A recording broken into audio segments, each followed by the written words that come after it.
The phone woke me up at 3 in the morning. My sweet granddaughter Sophie was crying on the other end. "Grandma Helen, please come get me. I'm at the police station on Maple Street. Rick hurt me really bad, but he's telling everyone that I hurt him first. Nobody believes me, Grandma." When I got to that police station, the young officer looked at me and his face went white like he'd seen a ghost. He started talking funny and said, "Ma'am, I'm so sorry. We made a big mistake. Before we get into what happened, I want to say hello to everyone watching. Where are you watching from today? Leave a comment and tell me your city. And please hit that like button and subscribe to Granny's Voice." Now let me tell you how this scary night started. My name is Helen Martinez. I'm 72 years old now. I used to work as a police chief in our town for almost 35 years. I thought I knew every bad person who lived here. But I didn't know the worst one was living right in my daughter Maria's house. His name was Rick Turner. He called himself Sophie's stepfather, but he was really just a mean man who hurt people. That night, my phone rang at exactly 3:14 in the morning. When your phone rings that late, someone is either very sick, in jail, or something terrible has happened.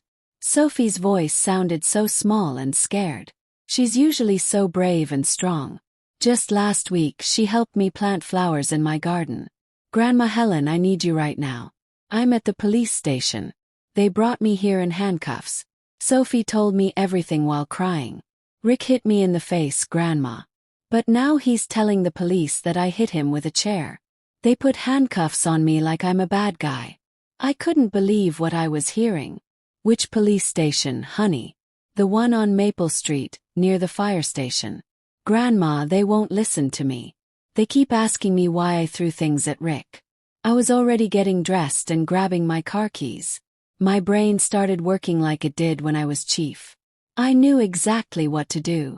"Sophie, listen carefully to me. Don't say anything to anyone until I get there. Not one single word. 'Kay. "But Grandma, they keep asking me why I broke Rick's phone."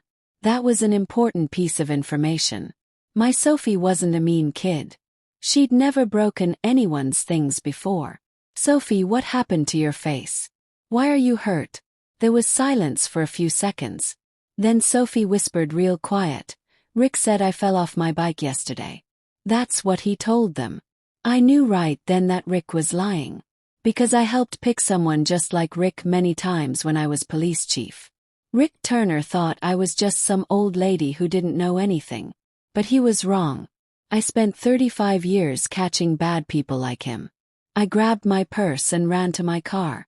Took me 21 minutes to drive to the police station. While I drove, I called my old friend Captain James Rodriguez. He works at that station now. He didn't answer his phone, which was probably good. I was too angry to talk nice.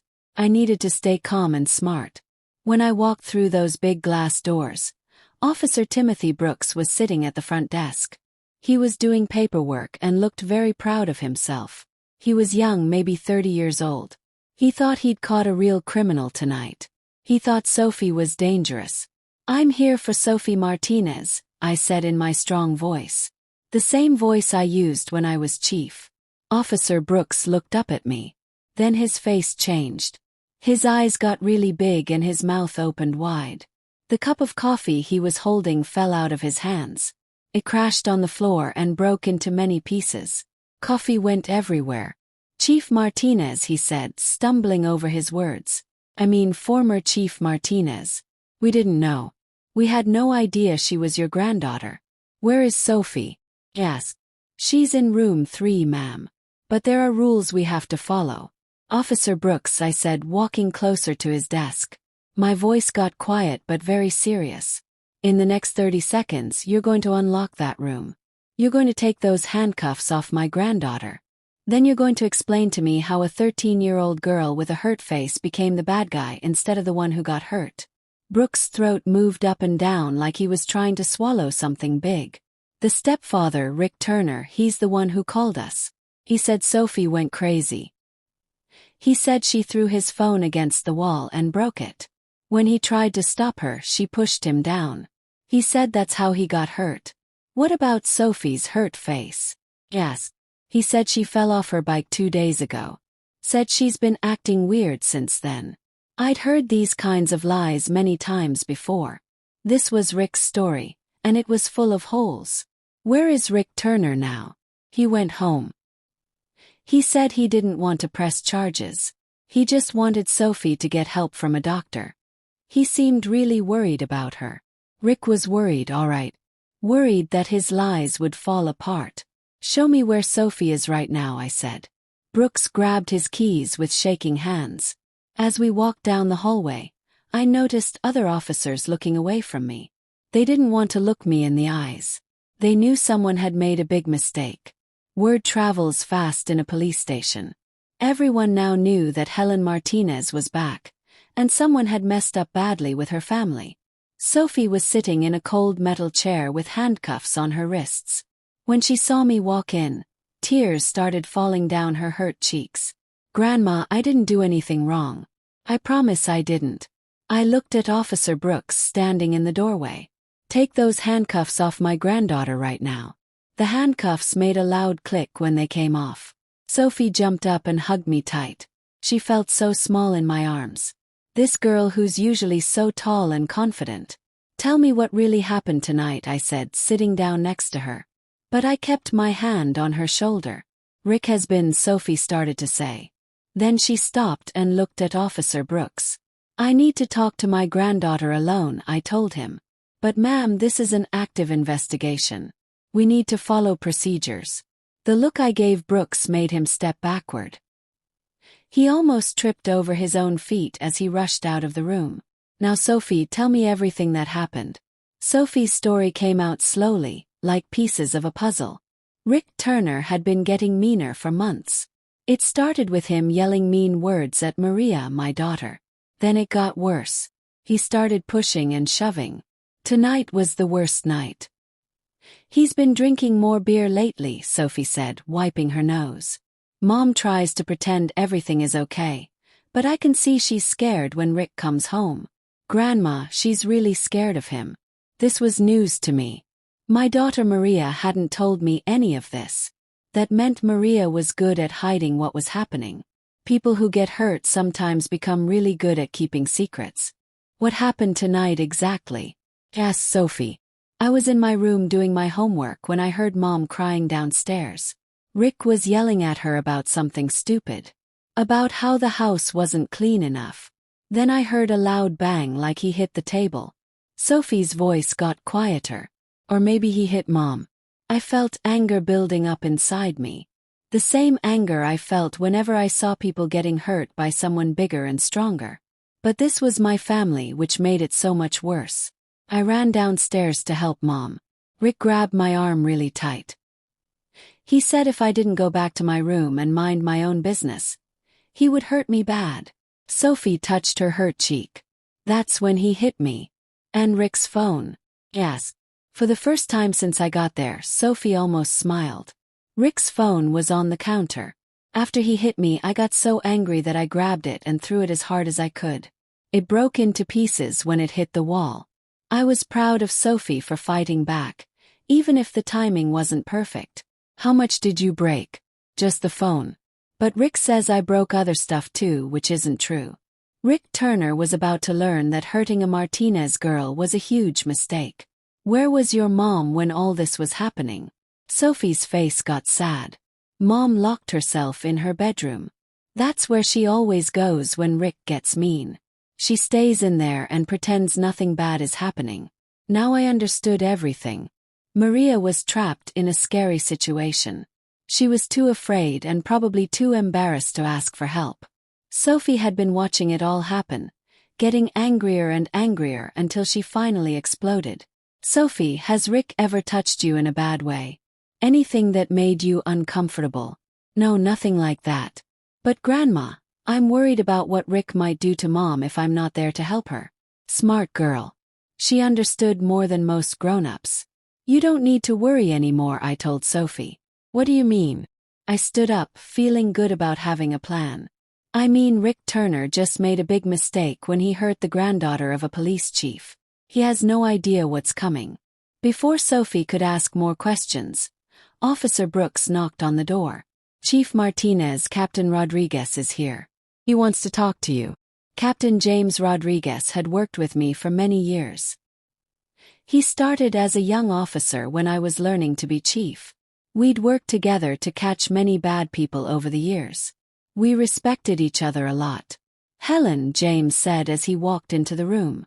He looked careful, like someone walking through a danger zone. I understand there's been some confusion about what happened tonight. No confusion, James. Just a clear case of someone hurting a kid that your officer somehow got backward. James looked at Sophie and saw her hurt face. His jaw got tight with anger. Brooks, give me all the papers about this case. All of them. But sir, Mr. Turner seemed very believable and honest. Now Brooks, get them now. While we waited, James sat down across from Sophie. Young lady, I need to say I'm sorry. Sometimes good officers make wrong choices, especially at 3 in the morning. Sophie looked at me to see if it was okay to talk. I nodded my head yes. Tell Captain Rodriguez what you told me, sweetheart. As Sophie told her story again, I watched James's face get more and more angry. By the time she finished, he was rubbing his head like it hurt. Officer Brooks, James called out when Brooks came back with a file. I want you to explain how a 13-year-old girl with a hurt face became our suspect when someone hurt her.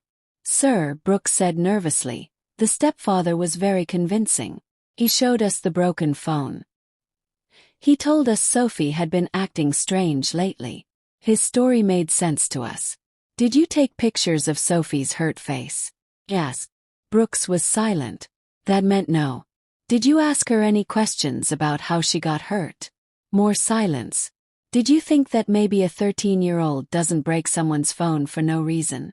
Sir, Mr. Turner said she had behavior problems at school. Officer Brooks, I said, standing up slowly. How long have you been a police officer? 3 years, ma'am. In those 3 years, how many times have you gone to houses where someone was getting hurt by a family member? I'm not exactly sure. Maybe 40 or 50 times. And in those 40 or 50 times, how many times did you arrest the person who got hurt instead of the person who did the hurting? Brooks started sweating. This case seemed different somehow. No, Officer Brooks. This case was exactly like every other case you've seen. Except this time you believed the person who was lying instead of looking at the real facts. That's when Rick Turner made his second big mistake. He walked back into the police station. Rick Turner walked through the doors like he owned the place. He carried himself like someone who always gets what he wants. He was medium height but had big muscles from working out. He had the kind of smile that people probably liked at first, until they saw the mean look in his eyes. Officer Brooks, he called out in a fake worried voice. I wanted to check on Sophie. How is she doing?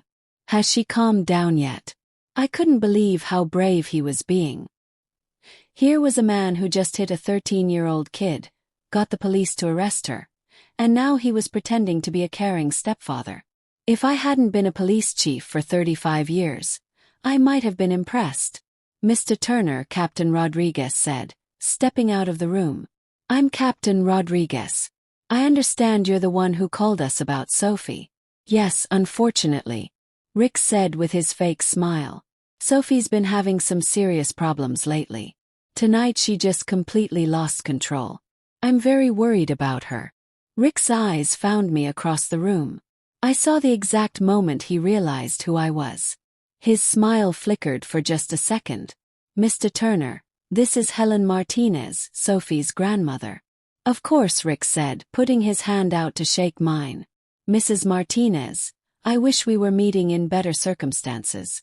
I'm very concerned about Sophie's mental health. I looked at his hand like it was covered in dirt. I'm sure you are, I said coldly.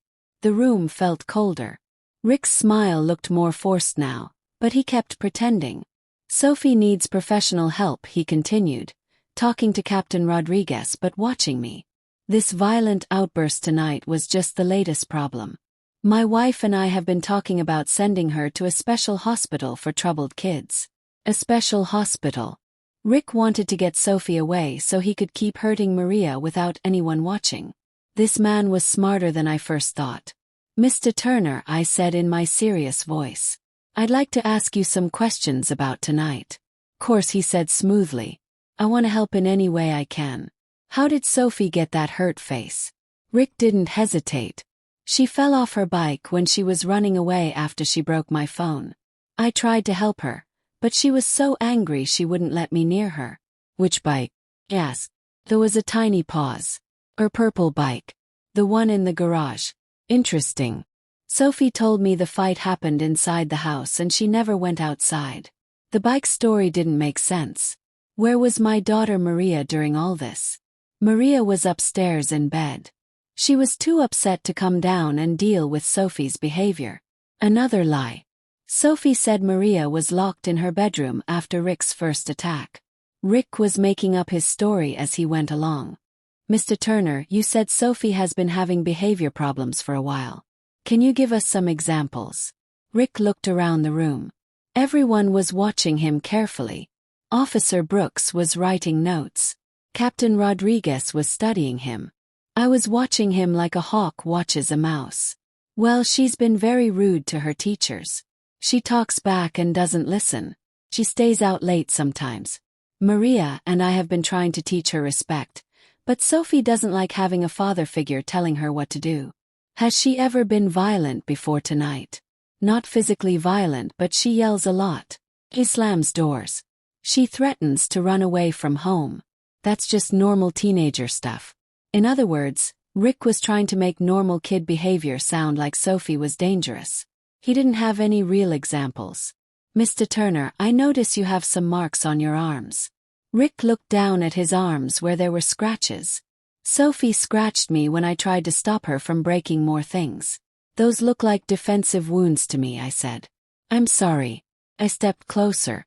Defensive wounds. The kind someone gets when they're trying to protect themselves from someone who's hurting them.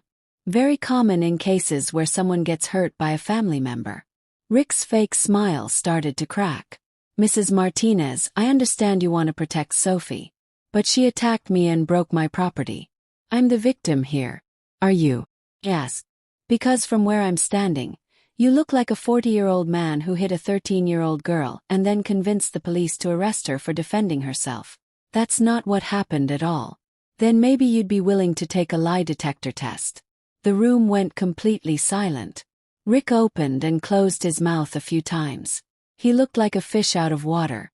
I don't think that's necessary, he finally said. No.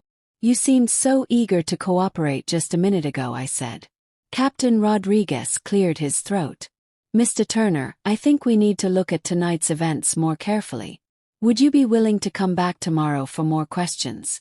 Actually, Rick said, looking at his watch. I should get home to Maria. She's probably very worried. He started backing toward the door. His confidence was completely gone. Maybe we could forget about the lie detector test until everyone calms down. Course, I said sweetly. There's no rush. After all, we can file charges for hurting family members for quite a while. We have plenty of time. Rick froze halfway to the door. Charges for hurting family members. Did I forget to mention that? Said. Sorry. Sometimes I forget not everyone knows the law. It's a very interesting law, really. It says when someone hurts another family member, they can go to jail. For the first time since he walked in, Rick looked truly scared.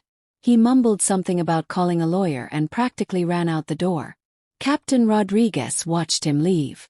Then he looked at me with something like admiration in his eyes. You always did know how to clear a room, Helen. James, I said. I need you to take proper pictures of Sophie's injuries. Get a detailed statement about what happened.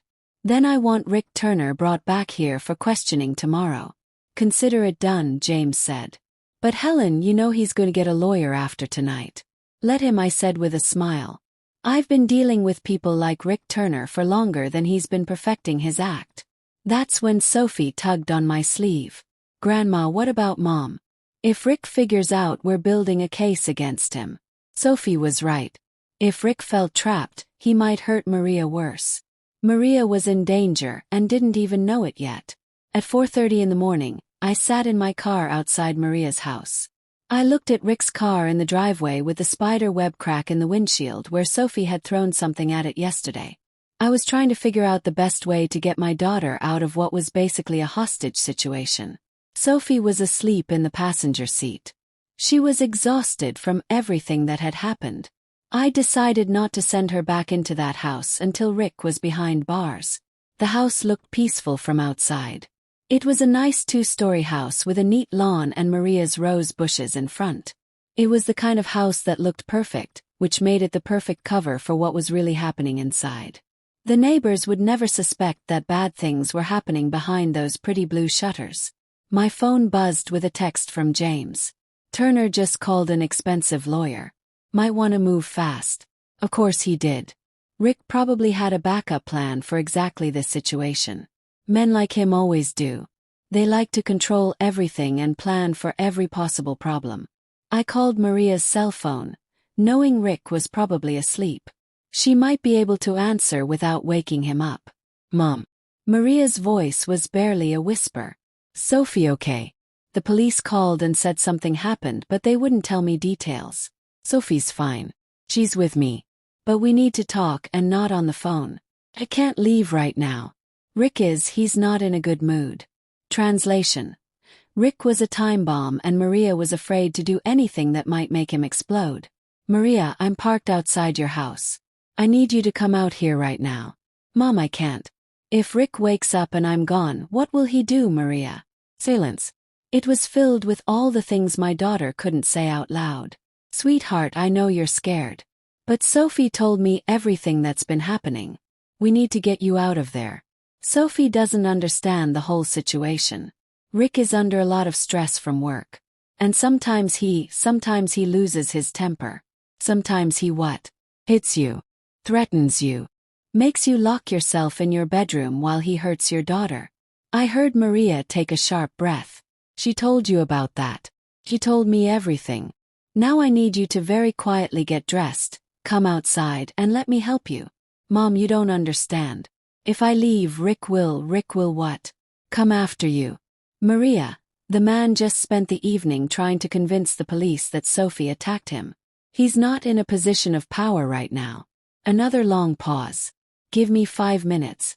While I waited, I looked at the house more carefully. I noticed the security camera above the front door and how Rick had parked his car to block the driveway. Maria would have to ask permission to go anywhere because she couldn't get her car out without moving his first. Even his parking was about control. Sophie stirred in the passenger seat. Is Mom coming out? She's going to try. Grandma, what if Rick wakes up and sees she's gone? It was a good question. Men like Rick often became most dangerous when they felt their control slipping. Then we'll deal with that problem when it happens. The front door opened slowly. Maria slipped out, wearing jeans and a sweater. She moved like someone who'd had lots of practice being invisible and quiet. Even in the dim morning light, I could see she'd lost weight. Her normally confident way of walking had been replaced by hunched shoulders. She looked like someone who'd learned to make herself smaller. She climbed into the back seat without saying anything. Then she immediately hugged Sophie tight. Baby, I'm so sorry. I should have protected you better. Mom, you're hurt, Sophie said, pointing to a cut on Maria's lip that was mostly hidden by her hair. It's nothing. Maria's voice trailed off as she caught my eyes in the rearview mirror. Mom, please don't look at me like that. Like what? Yes. Like I was seeing my smart, successful daughter turned into a shadow of herself by someone mean and controlling. Like I was calculating all the ways I could legally destroy the man who'd done this to my family. Maria, how long has this been going on? It's not what you think. Rick isn't a monster. He just has anger problems. And with all the stress from his job, stop, I said, turning around to face her directly. I've heard this speech from 1,000 victims over the years. He's not stressed. He's not overwhelmed. He doesn't have anger problems. He has a control problem.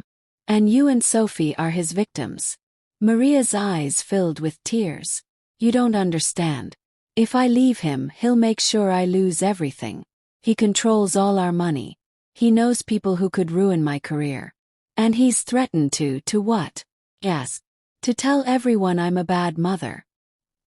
He says he has proof that I've been neglecting Sophie. That I've been drinking too much. Having affairs with other men. None of it's true, but Rick is very good at making people believe him when he talks. The classic playbook of an abuser. Separate the victim from friends and family. Control all the money. Create a web of threats that make escape seem impossible.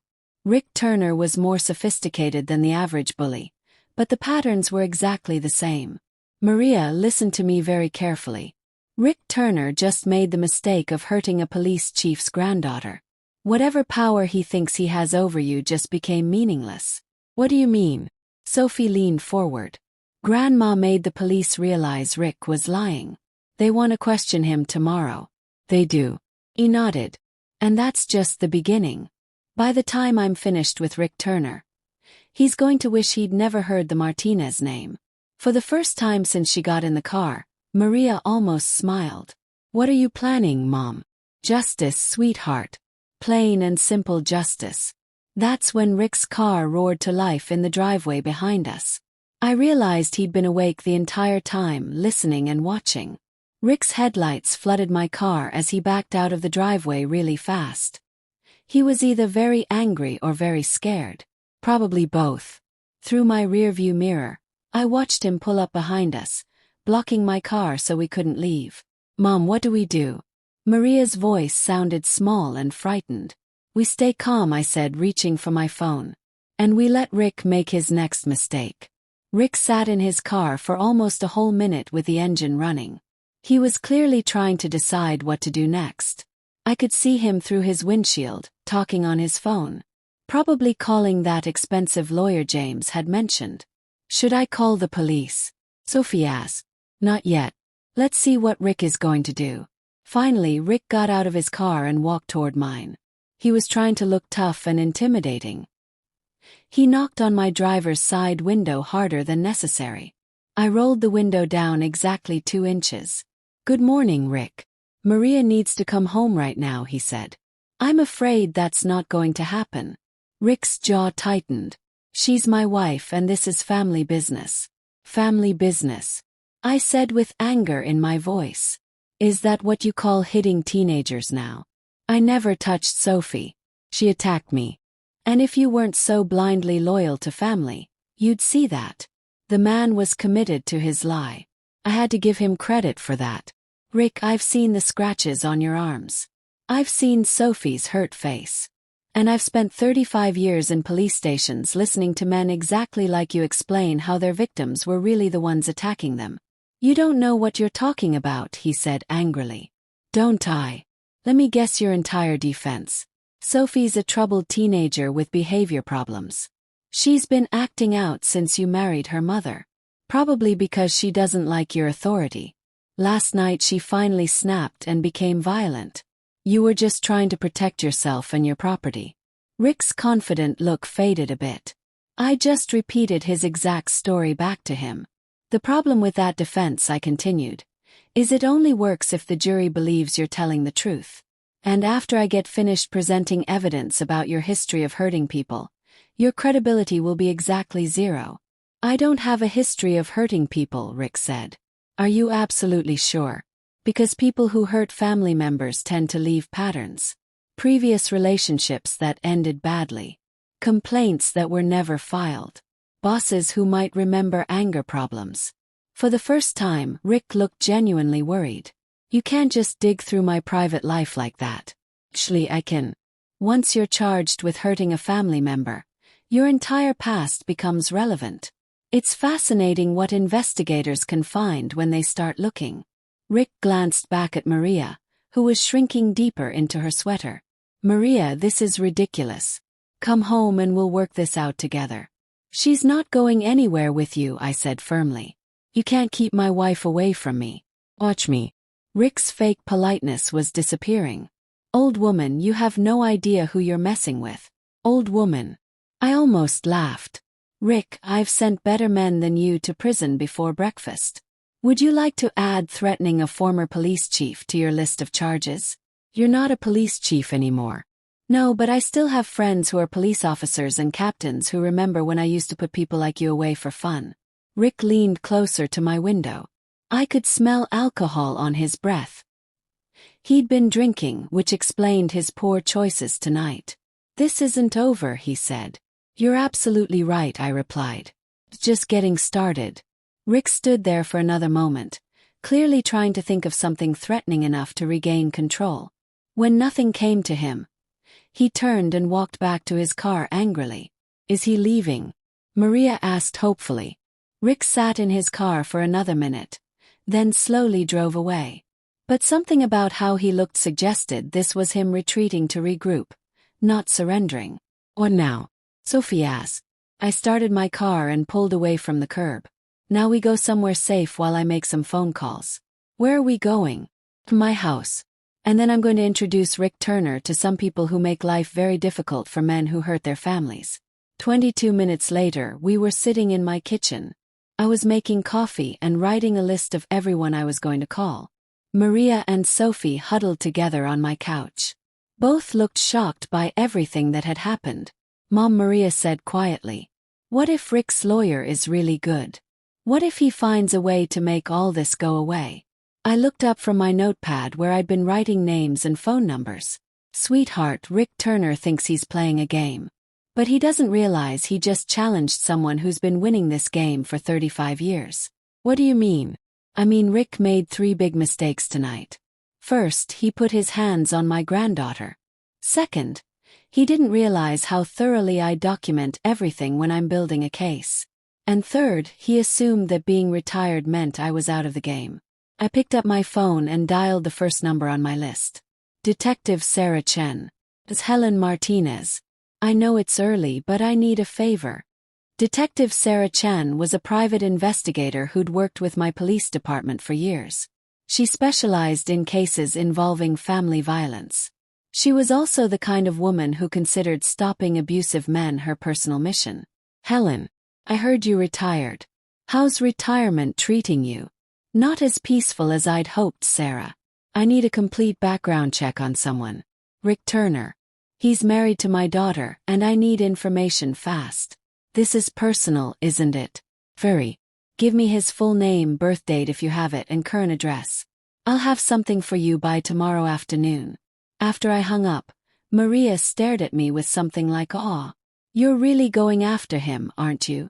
Honey, Rick Turner has no idea what storm he's unleashed. But he's about to learn. That's when my doorbell rang. Through my front window I could see Rick standing on my porch. He was holding flowers and wearing his most charming smile. The change was remarkable.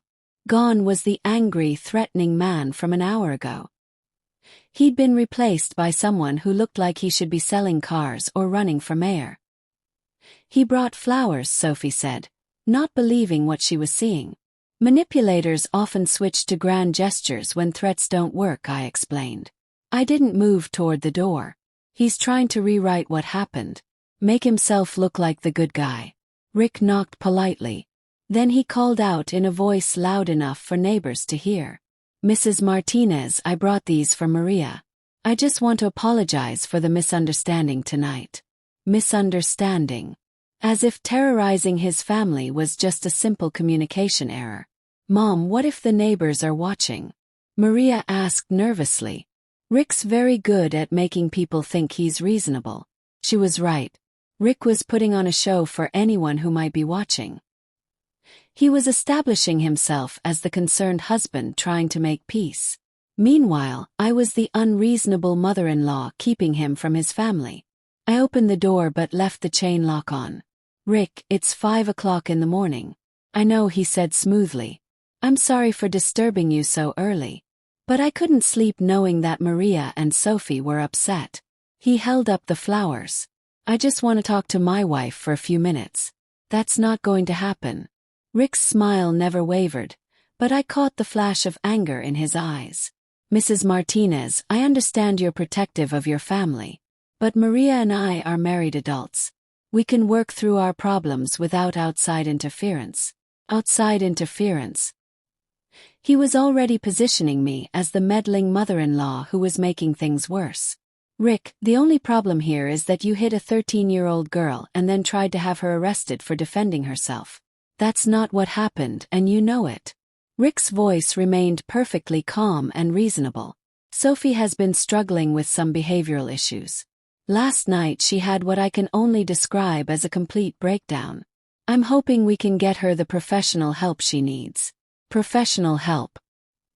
He was still trying to paint Sophie as mentally unstable.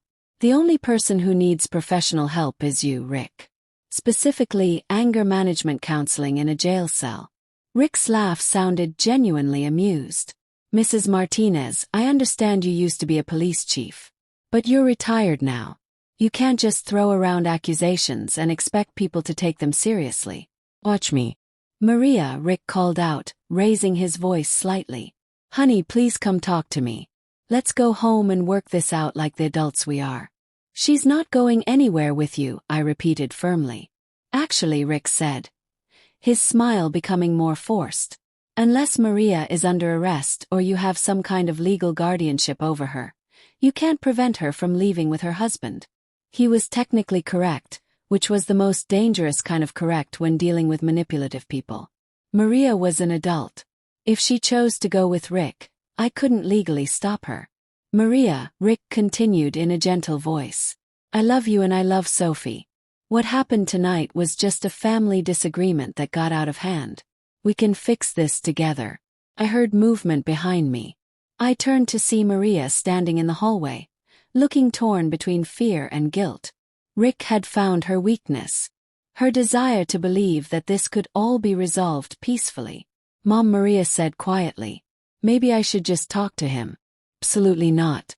Rick heard her voice and his smile became genuine for the first time. Maria, sweetheart, please. Just 5 minutes. That's all I'm asking. Maria took a step toward the door. I realized I was about to lose her to Rick's manipulation. Maria, before you make that decision, let me ask you something. What happens when you go home with Rick and the police show up tomorrow to arrest him? What do you mean? I mean, Rick's about to be charged with assault. When that happens, there will be a court order keeping him away from you and Sophie. If you go home with him now, you'll be trapped in that house when everything falls apart. Rick's composure cracked slightly. There aren't going to be any charges. Sophie attacked me. Remember. Rick, I've already spoken to Captain Rodriguez. Sophie's injuries have been photographed and documented. Her statement has been recorded. And thanks to your performance at the police station tonight, you're now the prime suspect in a case of family violence. You're bluffing, Rick said, but his voice wavered. Am I? Detective Chen is already running a background check on you. By tomorrow afternoon, I'll know everything about your previous relationships, your job history, and any other complaints that might have been filed against you. For the first time, Rick looked genuinely shaken. You can't do that. It's against the law. Already am doing it. And Rick, here's something you should know about private investigators who specialize in family violence cases. They're very good at finding patterns, even when those patterns have been carefully hidden. Rick stared at me for a long moment. His charming mask was completely gone. Then he turned his attention back to Maria. Maria, if you don't come home with me right now, I'm going to assume you're choosing your mother over your marriage. There it was. The ultimatum that abusers always eventually deliver. Choose me or choose everyone else in your life. That's not a choice, Rick. I said calmly. That's a threat.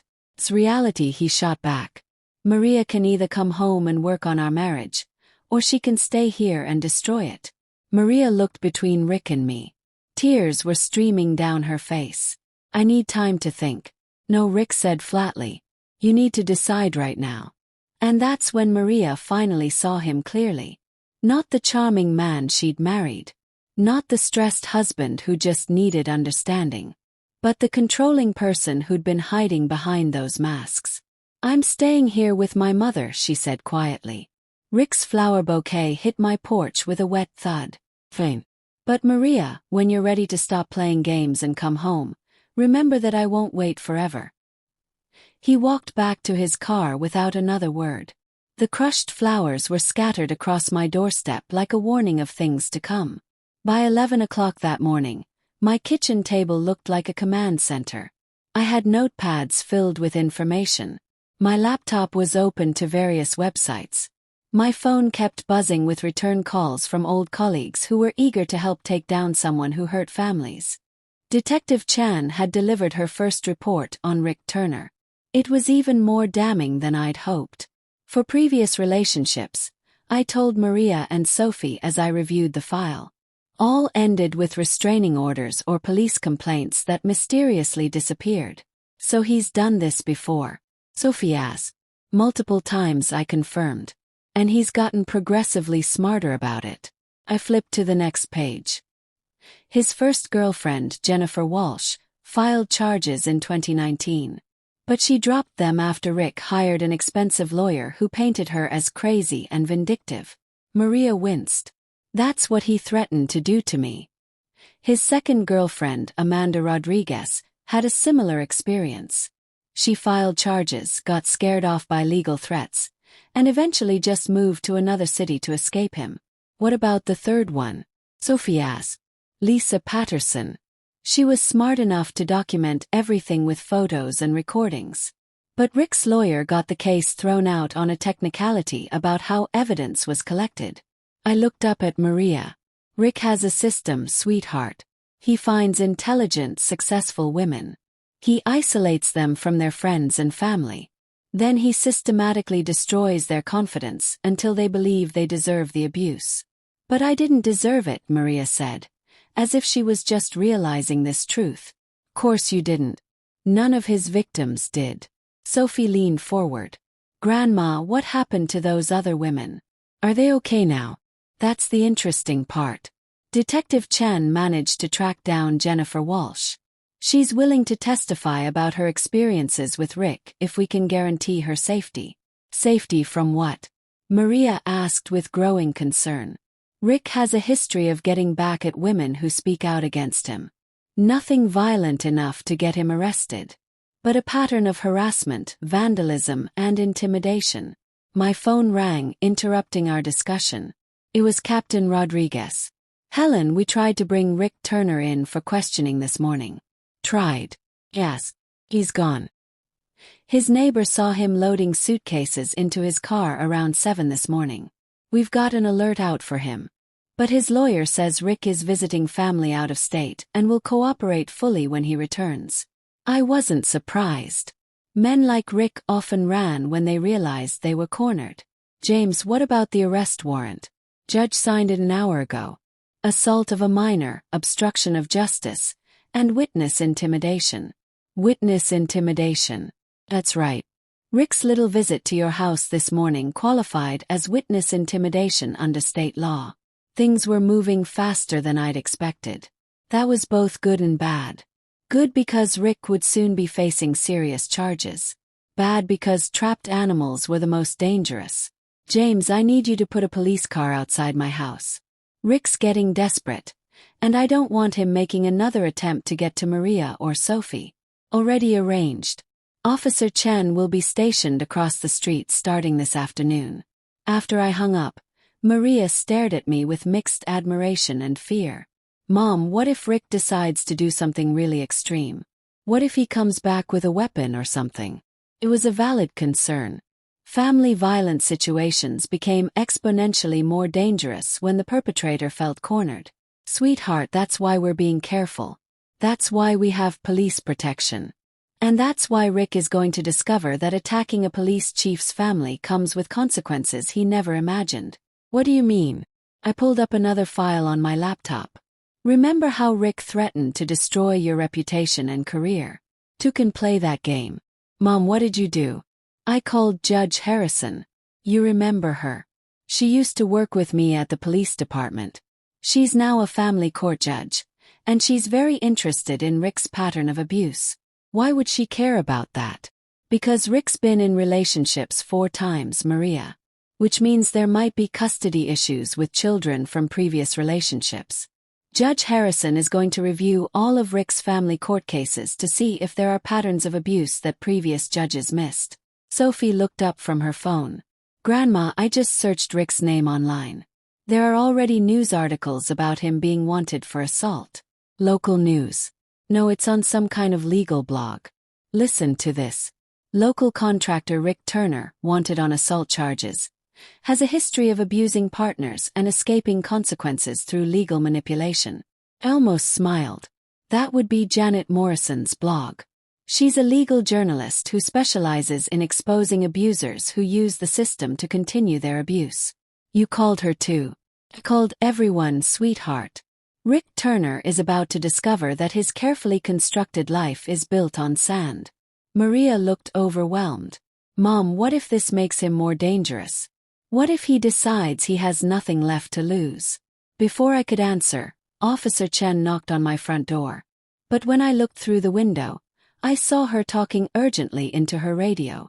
Mrs. Martinez, she called out. I need you and your family to stay inside and away from windows.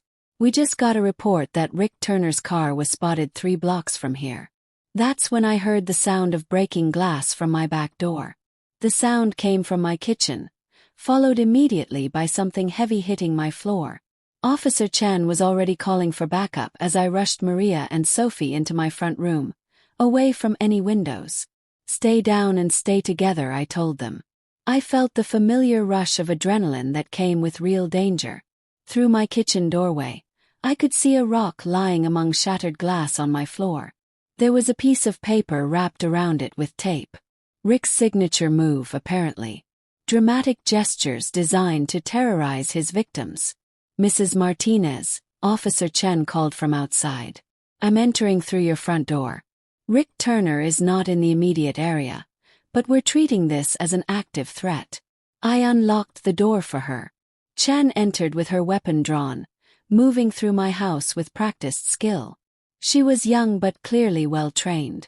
She checked windows and potential hiding spots before declaring the house secure. He's gone for now, she said, putting her weapon away. But he left you a message. Using kitchen tongs, Chen carefully unwrapped the note from around the rock. Even from across the room, I could see Rick's handwriting. This doesn't end until you stop interfering.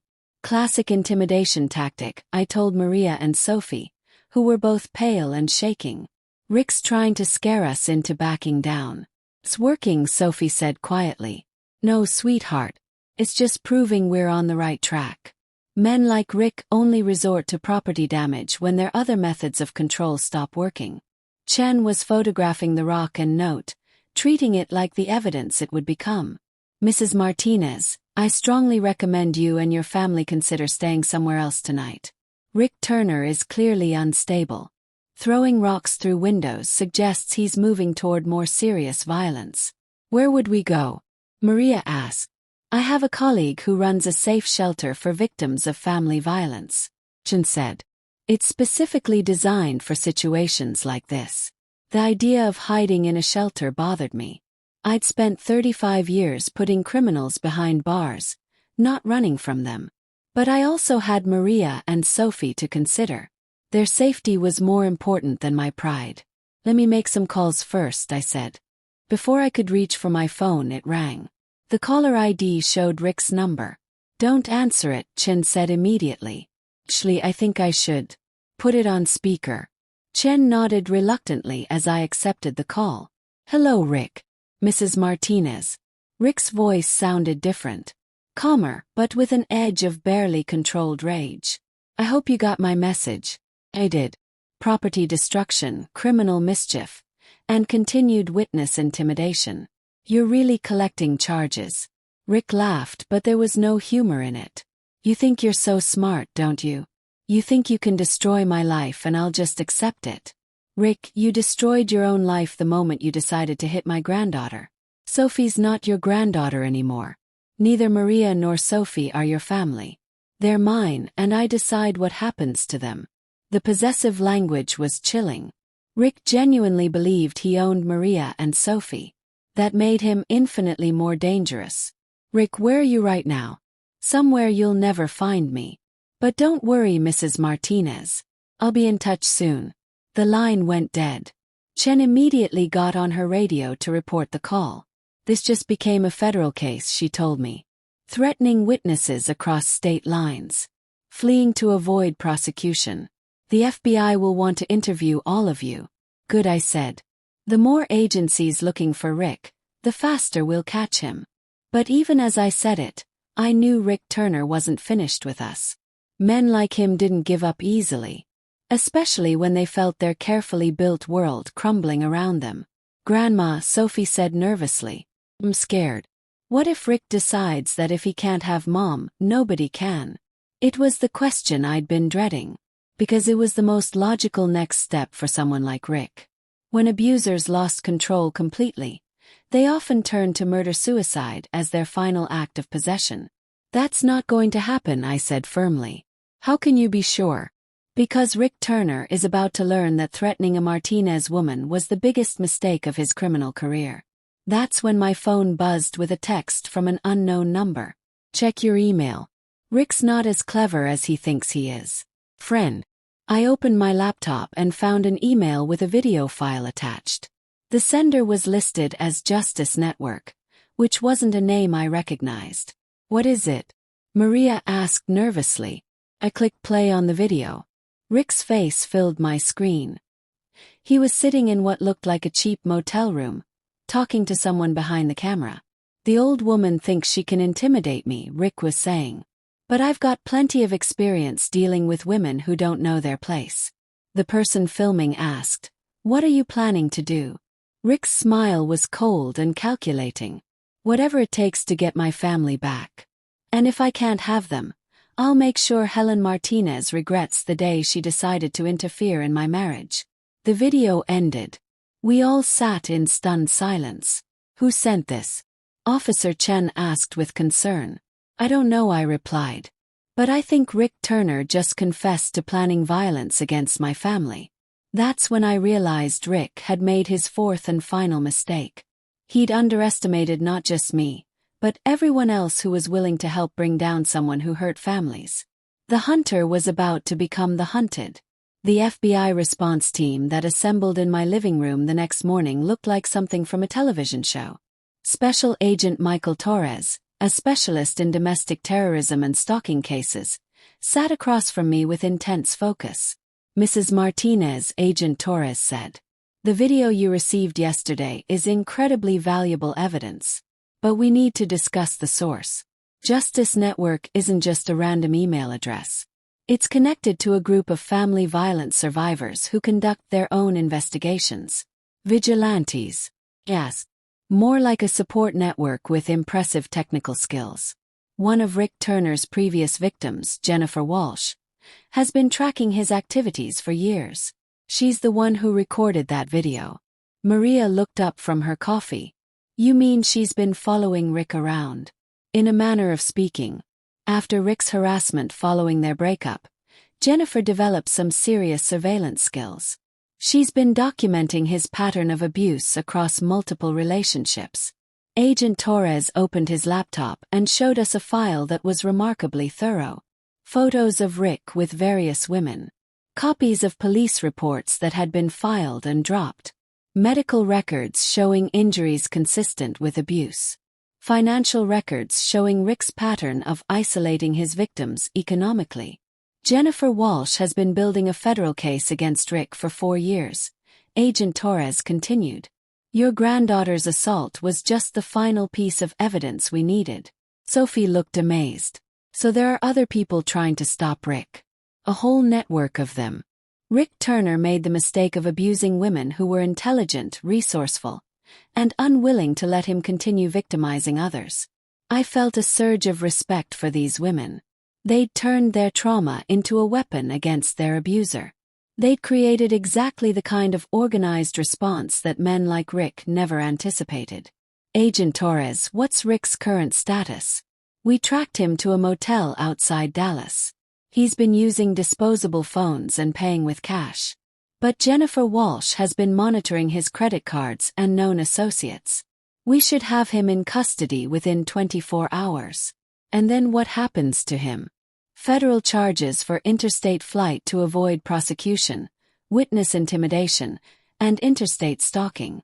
Combined with the local assault charges, Rick Turner is looking at significant prison time. Maria had been quiet throughout the briefing. Now she spoke up. Agent Torres, what happens to women like me? The ones who stayed too long. Who didn't fight back soon enough? Agent Torres's expression softened. Ms. Martinez, abuse is a crime, not a character flaw. The only person responsible for Rick's actions is Rick himself. But I should have protected Sophie better, Maria said. You survived. And when you had the chance to escape, you took it. That's what matters. My phone rang, interrupting the conversation. The caller ID showed an unknown number. Agent Torres nodded for me to answer it. Mrs. Martinez.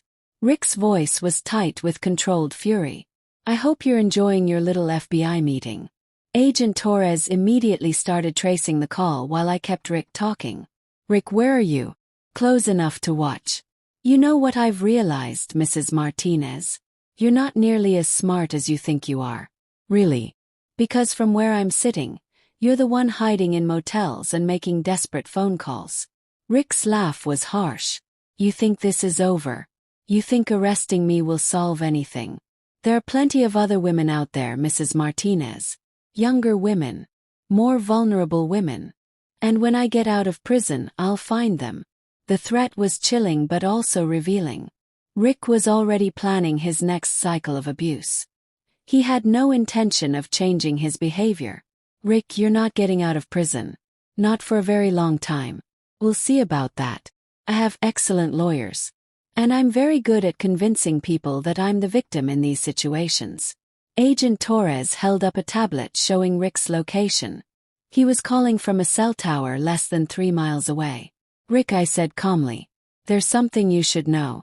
You're not the only one who's good at investigations. What's that supposed to mean?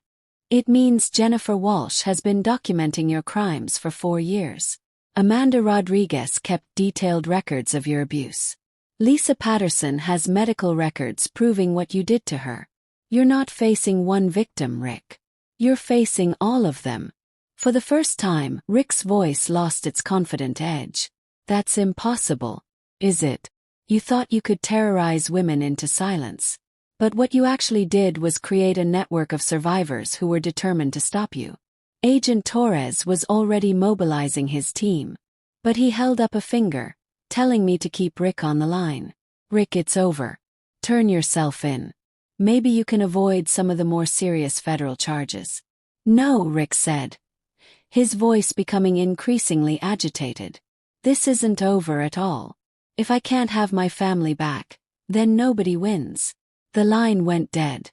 Agent Torres immediately got on his radio. All units, Rick Turner is mobile and making threats. Consider him armed and extremely dangerous. Sophie grabbed my hand. Grandma, what did he mean when he said nobody wins? Before I could answer, Officer Chen burst through my front door. Mrs. Martinez, Rick Turner just drove past your house. He's circling the neighborhood. Agent Torres drew his weapon. Everyone away from the windows. That's when we heard Rick's car pull into my driveway. I realized he'd decided to make his final stand. Rick Turner sat in his car in my driveway for exactly 5 minutes. The engine was running while FBI agents and local police surrounded my house. Through my front window, I could see him gripping his steering wheel. He was staring at my front door with the kind of intensity that comes from a man who's lost everything and decided to take everyone else down with him. Mrs. Martinez, Agent Torres said quietly, I need you and your family in the back bedroom immediately. But I'd spent 35 years facing down criminals. I wasn't about to hide from Rick Turner in my own home. Agent Torres, let me talk to him. Absolutely not, he said firmly. I know men like Rick. Right now he's deciding between surrender and something worse. Probably taking us with him. If he's going to listen to anyone, it'll be me. Sophie grabbed my arm. Grandma, don't go out there. Please. Sweetheart, I'm not going outside. But Rick called me for a reason. He wants to communicate. Agent Torres considered this for a moment, then nodded reluctantly. Keep him talking. But stay away from windows and doors. I picked up my phone and called Rick's number. He answered on the first ring. Mrs. Martinez. Rick, you're surrounded. There's no way out of this except surrender. No. His voice was eerily calm. I've been thinking about what you said. About Jennifer and Amanda and Lisa. About all of them working together against me. They're not working against you, Rick. They're working for justice. Justice. Rick repeated the word like it was foreign. You know what's interesting? I actually loved Maria. I loved Sophie too in my own way. No, Rick. You don't love people by terrorizing them. I was trying to teach them. To make them strong. To prepare them for how cruel the world really is. It was the classic rationalization of an abuser. Turning violence into education. Control into love. Rick, hitting a 13-year-old girl isn't teaching. It's assault. Sophie needed discipline. She was disrespectful. Rebellious. If Maria had supported me instead of undermining my authority, none of this would have happened. Maria was protecting her daughter from an abuser, I said firmly. Rick was quiet for a moment. I could hear sirens approaching from multiple directions. More backup was arriving. The situation was reaching its conclusion. Mrs. Martinez, do you want to know what I realized sitting out here? What's that, Rick? I realized that you're right. I'm exactly what you said I am. Predator. A man who hurts women because it makes me feel powerful. The admission was startling. Most abusers went to their graves denying what they were. Rick, if you understand that, then you can get help. You can change. No, I can't. I've tried, Mrs. Martinez. After Jennifer, after Amanda, after Lisa, I promised myself I'd be different with Maria. I lasted maybe 4 months before I started finding excuses to get angry again. Agent Torres was watching me intently. He was probably trying to determine whether Rick was having a breakdown or planning something violent. Rick, you can still get help. There are programs specifically designed for men in your situation. Mrs. Martinez, I've been to therapy. I've taken anger management classes. I've read every book on healthy relationships ever written. And you know what I learned? What did you learn? I learned that I'm very good at convincing therapists that I'm making progress while I continue abusing women. I'm a predator, Mrs. Martinez. And predators don't change. We just get better at hiding what we are. The honesty was chilling. It confirmed what I'd always believed about men like Rick. They didn't abuse women because they couldn't control their anger. They abused women because they enjoyed the control. Rick, what are you planning to do? I'm planning to make sure I never hurt another woman again. Before I could ask what that meant, Rick's car door opened.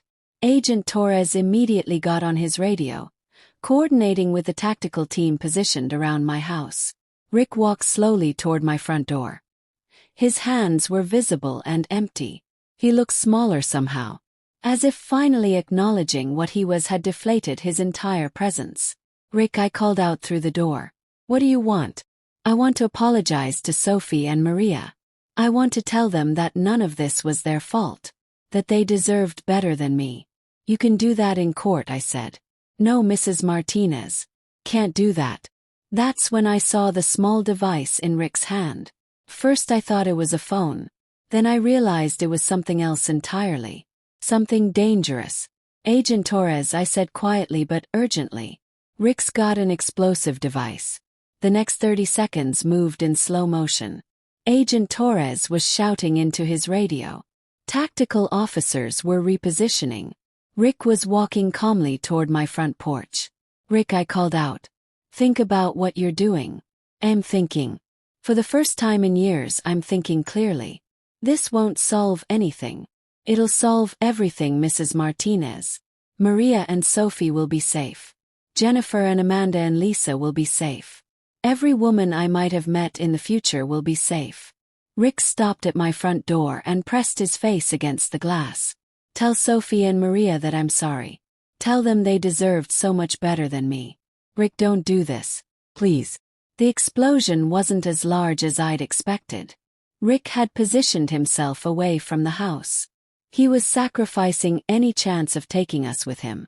The tactical team later determined he'd rigged a small device designed to end only his life. Probably stolen from his construction company. When the smoke cleared, Rick Turner was gone. The nightmare that had terrorized my family was finally over. 3 months later, I sat in my kitchen reading Jennifer Walsh's email about the foundation she was starting for survivors of family violence. Maria had returned to college to get her degree in counseling. She said she wanted to help other women recognize the warning signs she'd missed. Sophie was seeing a therapist and doing remarkably well. She showed the kind of strength that made me proud to be her grandmother. Rick Turner had been right about one thing. Predators don't change. But what he'd underestimated was the strength of the women he'd tried to destroy. We didn't just survive him. We turned our survival into a mission to help every woman facing what we faced. And that, I thought as I poured my morning coffee, was the best kind of justice. The coffee was still steaming when my phone rang. Another grandmother. Another frightened voice. Another story that started with, "I got a call in the middle of the night." I reached for my notepad and started taking notes. After all, Helen Martinez wasn't finished with men like Rick Turner. Not by a long shot. Thanks for listening to Granny's Voice. Don't forget to subscribe and feel free to share your story in the comments. Your voice matters. Together we can help protect families from those who would hurt them. Remember, if you or someone you know is experiencing family violence, please reach out for help. There are people who care and want to help you. You are not alone. You are stronger than you know. And there are grandmothers like me all over the world who will fight for you. Stay safe, stay strong, and keep your voice heard. Until next time, this is Granny Helen reminding you that no one has the right to hurt you. Ever. God bless you all.